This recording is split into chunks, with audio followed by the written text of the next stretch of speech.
Burnaby North. Thank you, Mr. Speaker. Earlier this year, this government made some important amendments to the Employment Standards Act. One such amendment was the inclusion of new, unpaid, job-protected leave for workers who have experienced or are the parents of a child who have experienced domestic or sexual violence. Let me tell you why I think this amendment is so important and why I think we need to do more. When I was a young woman, I volunteered at a shelter for women and children who were escaping domestic violence. It was called Interval House, and it still exists today. It opened in the 1970s in an old house in an old residential neighborhood of Ottawa, and it looked like all the other houses on the street.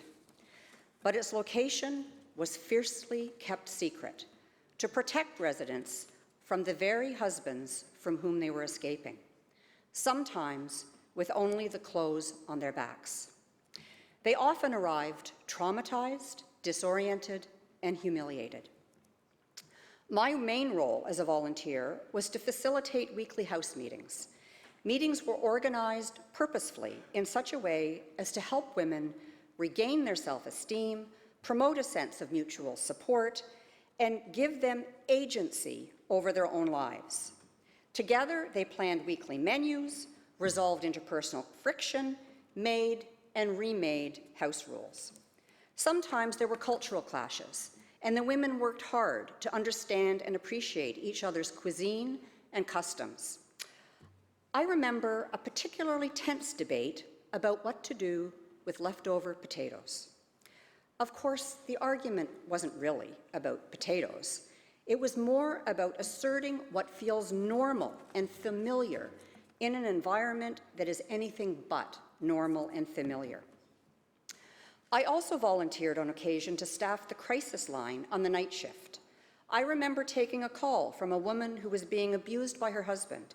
She wanted reassurance that it wasn't her fault that she was getting beaten up regularly, and she wanted to find out what options were available to her. Her husband was a doctor. I recall that two topics dominated the administration of Interval House in those days. One was a severe lack of funding, and we operated under a constant threat of closure. Two was how to get the police and justice system to take domestic violence seriously. We knew that a part of our job at Interval House was to change the widespread belief that what happened in one's home was none of anyone else's business, that it was acceptable for men to come home from a hard day at work and take it out on their wives, and if he was triggered by something his wife did or didn't do, that it was somehow her fault. Attitudes have changed a lot since then. Once we, as a society, started paying more attention to domestic and sexual violence, we made some shocking discoveries. For example, we found out that while it can happen to anyone, women and girls are 7 times more likely to face this type of violence. When we looked even closer, we found out that Indigenous women are 3.5 times more likely to be impacted than non-Indigenous women. We found out that LGBTQ plus people are more than twice as likely than hetero people to face it.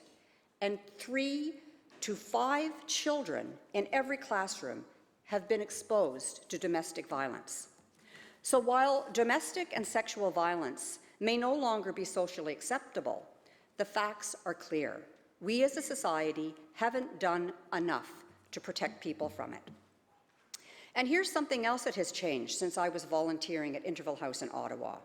Then, only about 40% of women in domestic relationships were employed outside the home. Today, 80% of married women have jobs. The good news is that paid employment can provide victims of domestic violence with a measure of economic security. They don't have to stay in an abusive relationship in order to put a roof over their heads and food on the table for their kids. But it can make them vulnerable in other ways. For example, the most dangerous period of time for someone experiencing domestic violence is when they are escaping. That's why it's so important that the address of the safe house remains secret. But if the survivor is employed, Their abuser can track them down at their place of work, sabotage their work relationships, and even follow them back to the safe house, putting others in danger. Survivors of domestic and sexual violence need to rebuild their lives, and having a job is a big part of that. But so are medical appointments, counseling, meetings with lawyers, going to court, finding new schools for their kids, and finding a new place to live. But an employed survivor can't attend those needs without taking time off work.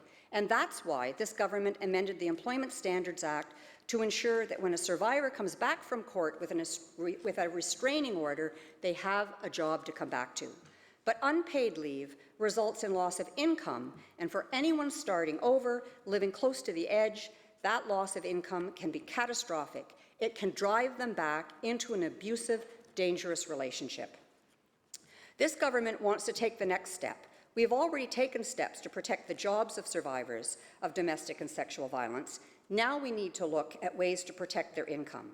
And that's why we launched a public consultation program.